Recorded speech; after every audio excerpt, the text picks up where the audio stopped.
Welcome to Housecoat Podcasting, everyone. I am Takeshi Yamato, joining my friend 117 Jorn. Live long and prosper. And our host, the Housecoat Gamer. We're doing Klingons, Jorn. Wordly released the KDF. Yeah. Screw that guy. Yeah, we've done regular Klingon. We've done Klingon ships. We've done the Gorn. So now we're going to do all the other client species that are in the Klingon Empire as of STO. Those include the Ferocans. The Kazinti, really. Yeah, they're only called Ferocans because of copyright, but I will call them Ferocans. The copyright issues have already been long since resolved. They just can't do anything about it now. Yep. And also the Lethians.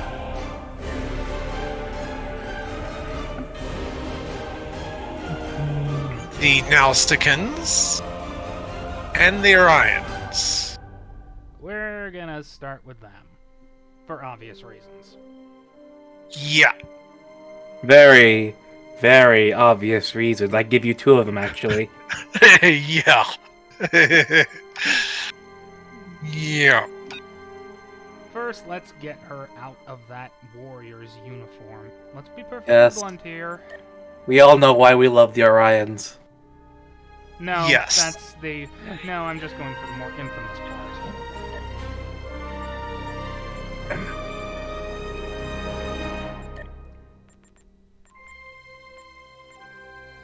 Let's see, maybe bare chest? There we go. Much better.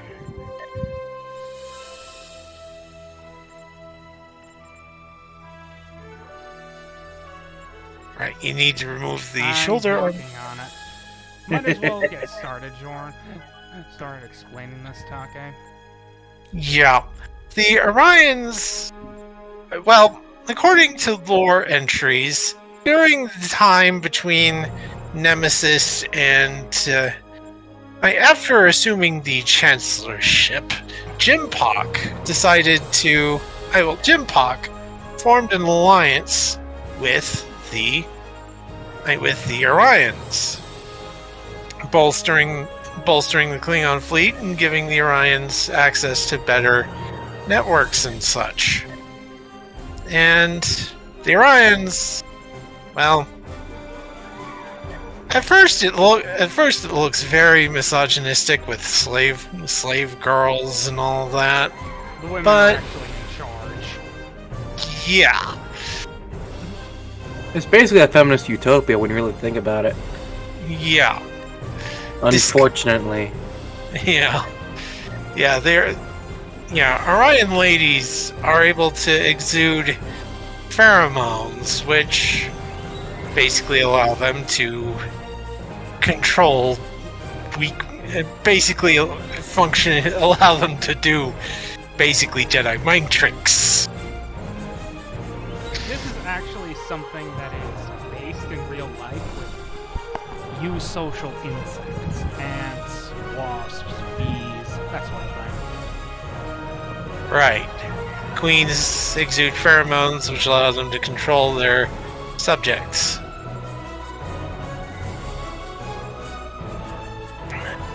So Orion females can do the same thing. To pretty much any humanoid species, unless you're I'm right back. telepathically bonded to someone else. Charles Tucker figured that out after after the Orions took over the Enterprise NX-01 back in 2154. Yeah. That entire episode was a bit annoying, but that alone, this is either a good thing or a bad thing. Yeah. Actually, I'm gonna look up the exact quote because that was hilarious. Yeah. And Jordan said he was going to be AFK for a quick bit, and I think he was probably going to use the bathroom or something. Oh, fun news for everyone on for every Star Trek fan out there. The Enterprise F is now canon. And it's not getting decommissioned early if I have any frickin' say about it. And the Voyager Yeah. B exists as the Yeah. Pathfinder, so what the hell happened to the A? Yeah. Yeah, here it is. But I am going to wait for Jordan to come back for that. Anyway, the Orions have been around since the original series. Yes. Technically, they've been around since, well, the original pilot age. Right. Though, illusion. The Orions really showed up the first time.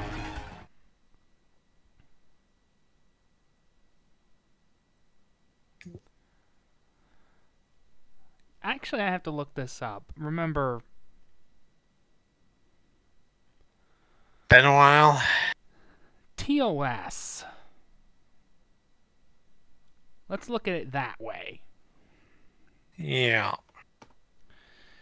Unfortunately, we are going to have to mention the stupidity of Season 3 of STD. Right, that was the time travel. That was the season where they went into the 31st century, right? Yep. And where they formed an alliance with the Andorians to create a syndicate. Right. It didn't make any freaking sense. Rule of thumb when it comes to STD, it doesn't make sense. And when it does make sense, it's usually because of common sense. For example, the 32nd century is more advanced than, the rest of the timeline. Future tech gives you some excuse, and at least there's some good reason for the rest. Anyway, the first appearance for the Orions, other than the Menagerie, which... illusion. So, is Journey to Babel. But this guy's an Andorian. First real one, and the only one we see with the whole green skin space aliens, whom gods destroy with the very crazy Garth the Rise. The next two appearances were the animated series. Yeah. And after that, we didn't see them for 30 plus years. Yeah, they didn't show up in TNG at all. Or DS9, or Voyager. Though Voyager, you could sort of expect it. They were mentioned a lot, especially during that idiotic episode where O'Brien was forced to infiltrate the Syndicate. I'm sorry, you have plenty of engineers in Starfleet intelligence. You don't need O'Brien. Yeah. Unless it involves first-hand experience with Dominion technology, which is unlikely. No. Just no. No.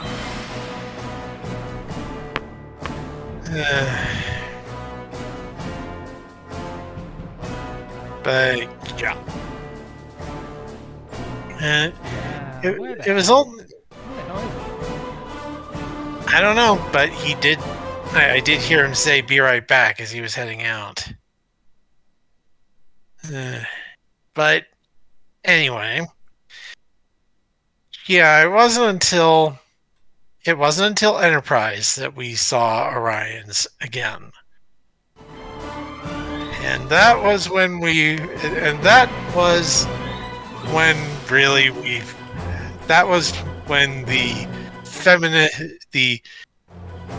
true nature of the Orions as a feminist society where women rule everything from the shadows, pretending to be slaves, was... Yeah. I mean, they're in charge. Maybe they enjoy it. Yeah. To be blunt, I don't know, and I don't care.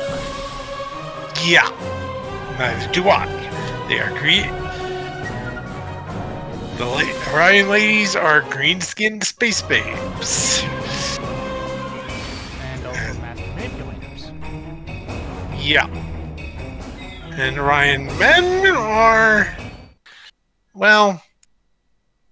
There are probably some smart ones, but most of them are probably more closer to the analog of dumb brutes. Well, there are plenty of smart people. One even outright goes, "Sorry, man, gotta do my job."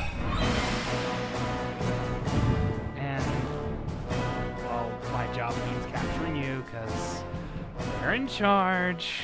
Nothing personal. Yeah.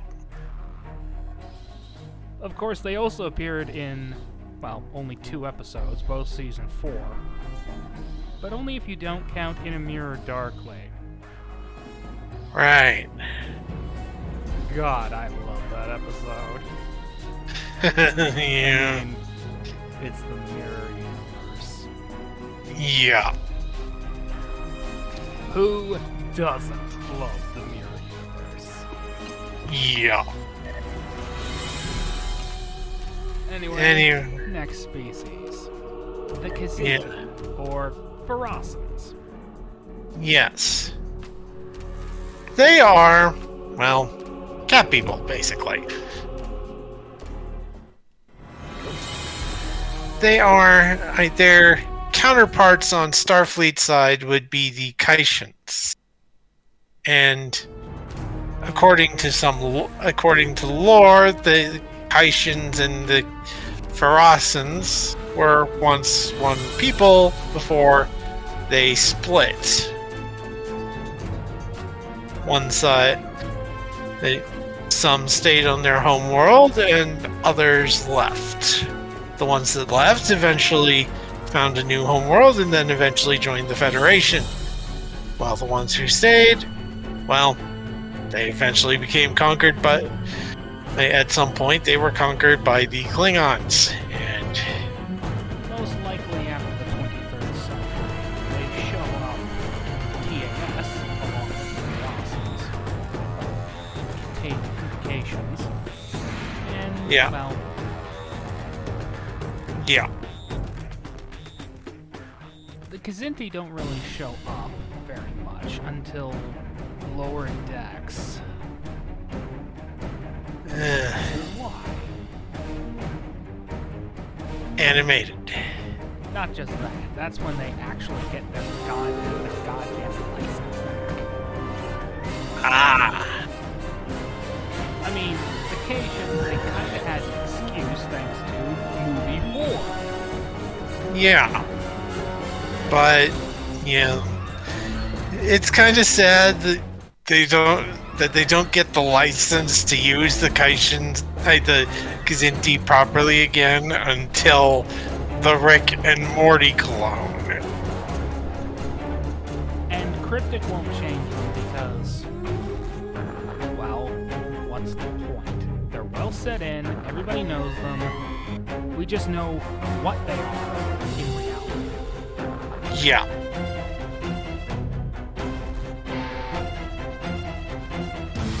And next is the Nausicaans. Now these really are dumb brutes. First showed up in TNG, and then showed up again in, TNG, DS9, some Voyager, and then showed up again in Enterprise. They were... kind of like warriors, but they're not exactly Klingon warriors. Yeah. They only value one thing, force. Yeah.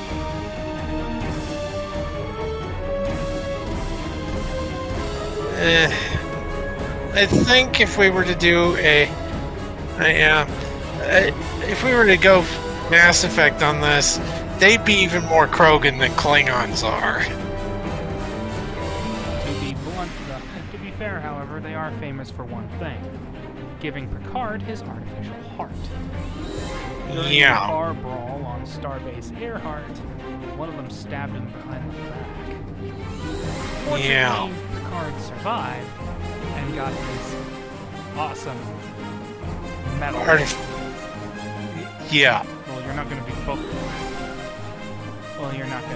putting You're gonna Yeah. have to aim for that head. Yeah. That's what you want to do. Yeah. Nausicaans serve more as mercenaries than anything else. Yeah. They work for the Yeah. Ferengi, they work for the Klingons. I They work for- expect that if they actually got used money, the Federation would be higher. But the Yeah. Federation does not use a currency-based economy. Yeah. So, War bill for the closest approximation we have. yeah. So the base. So the now. Welcome back, Darn.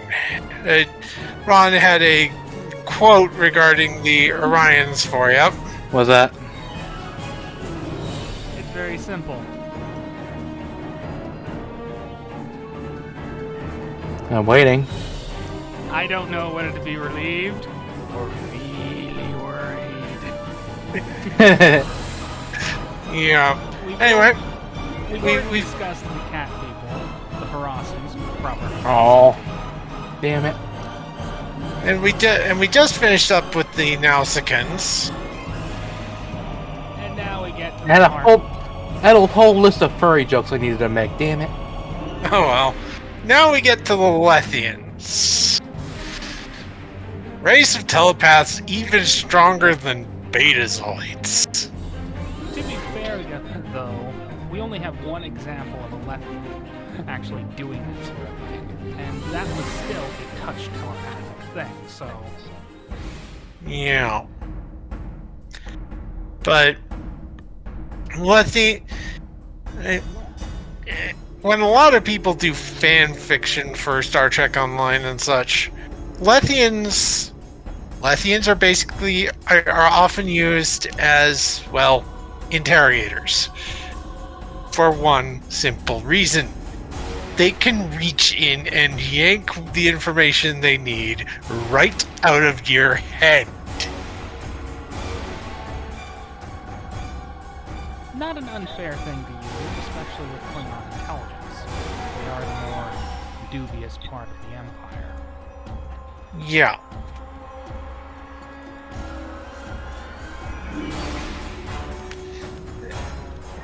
So, I will mention that that Farasans are depicted as potentially having some telepathic abilities, but it's at best rudimentary.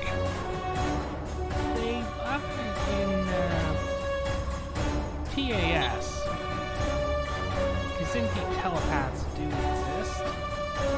They're just But- really, well, reading minds drains a lot. Yeah. Of course, now we have to look at their boats. Yes. Harasans really don't have too many boats. Yeah. Farasans honestly have just one boat. Which is really just a clone of Of one that we've already seen. I have one that we saw a while back, but we'll still look at it. Alright, first things first. Right, we need filters. We need tier 6.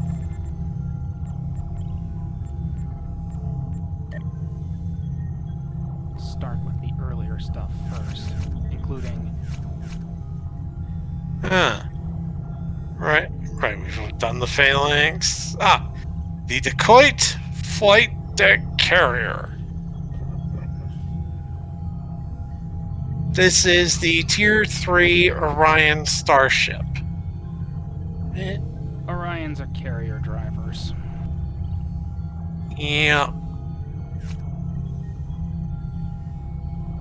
And that has a decent look to it, I think. Decent, simple look. And there is the Vandal Destroyer. To quote a website that I was once on that mentioned this, This thing looks like an angry fish and flies like a modified raptor.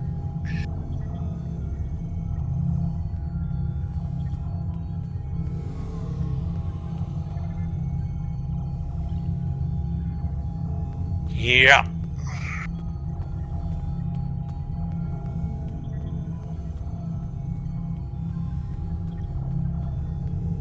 Yeah. Alright, next up. Commander, Captain, ships, tier 4. Okay, waiting for the stream to catch up. Okay, this is the Corsair. The tier 4 Orion starship, and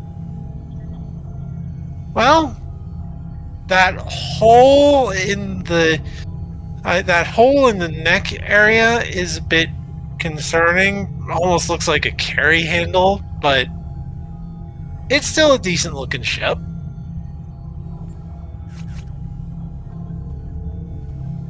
Let's see. The Scourge. This looks like an angrier fish than the Vandal, but it's still a decent ship. And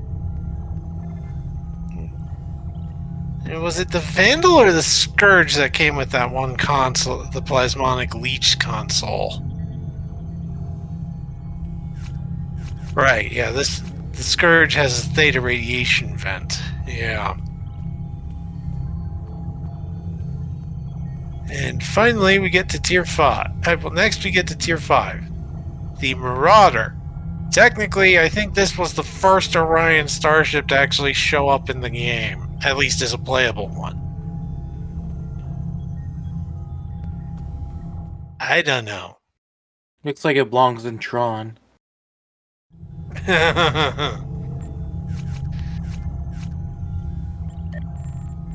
You can just see like the light, like a stream of light coming out of the back of that thing.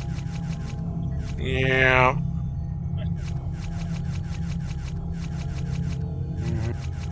Yeah.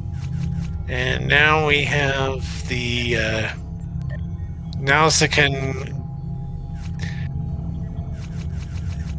Stupid bloody thing.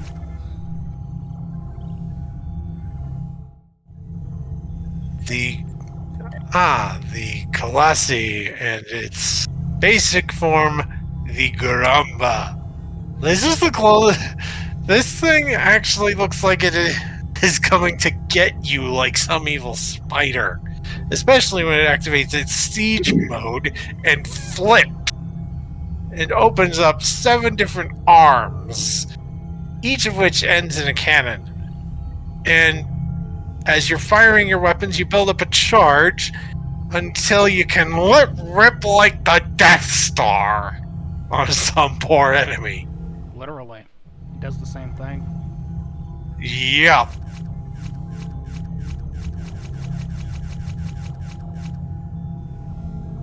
And here we have the Pharazin ship, the Silithus Escort. Or the Slithus Escort, or however. And yeah, this thing is based on the Kaishin Shikaris Escort. You can clearly see the similarities. You can also see the differences too. People seem to think that this thing looks like a panther skull somehow. I can see it. I can't. What do you mean you can't? Like, you see the 2 eyes and you see the 2 fangs. This thing looks like to me What? the head of an ant. That's also legitimate. Yeah, fair enough. It all depends on like what angle you're looking at. Yeah. Just put the compound eyes back in and it's a typical ant. Yeah. Alright. Next. That's actually from the series. The Orion Blackguard Flight Deck Assault Carrier. Did this show up in Enterprise? Yep. Gotcha.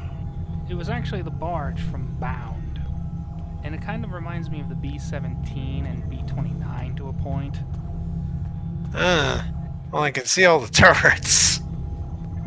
Just had a couple of wings, along with the engines. Yeah. I mean, think about it. Yeah. Now, the Lethians basically were the Lethians only have 3 starships, but they're basically 3 in 1. They're like their ships are basically the counterparts of the Andorian pilot escorts. And the only reason they even exist. To give the Klingons an excuse for something to fly, at least until the cross-faction flying thing came out. Yeah.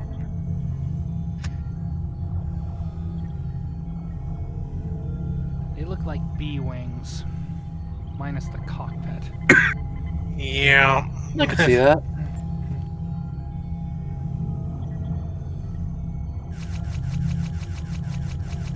Let's see. Any more? Sure there aren't. Yeah. Just Terran stuff. Yeah. So, So freaking stupid. yeah, well, bit of a shorter vid than normal. Well, we're just lacking, information on everything. Yeah, The other Orion ship we know of kind of exploded. yeah, fair enough. And technically, the Orions have the Orions are honestly, from what I remember, the main source of small craft on the KDF side. They have Orion slaver craft, they have Marauder shuttles, they have I think they've got Orion interceptor fighters, probably more corvettes. Go into the actual naval classification system. They are independent craft. I mean, Yeah. They caught up to the NX-01. Yeah. So, yeah. That's about all that we have on the Klingon client species, unless any of them have ships in SFC. Only ones with ships in SFC are the Orions, and they're not playable. Unless you What? have Orion Pirates, which is an SFC2 expansion, which I do not have, and... Oh, right. I suppose I was talking SFC, but I suppose what I was meaning was Home Trek. Yeah, no. I wish. Because then I can Yeah. hang around with those. Yeah, fair enough. Well, I happen to like the 14 degrees east boats. Yeah. So, yeah, that's about it for this video. Viewers, we don't have any other ships to talk about, and no real major lore. No more real major lore. I mean, about the main thing for the Orions for lore is there's a key Orion character in the Nimbus 3 arc in the game, Hassan the Undying. Though, depending on the path you take, you can make it so that that moniker no longer applies.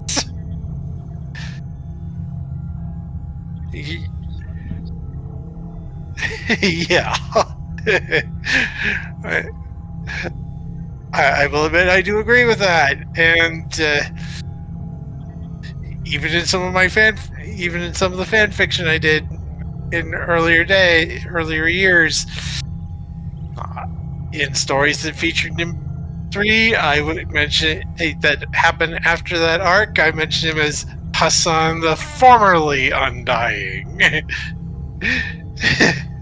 Referencing the fact that he got killed.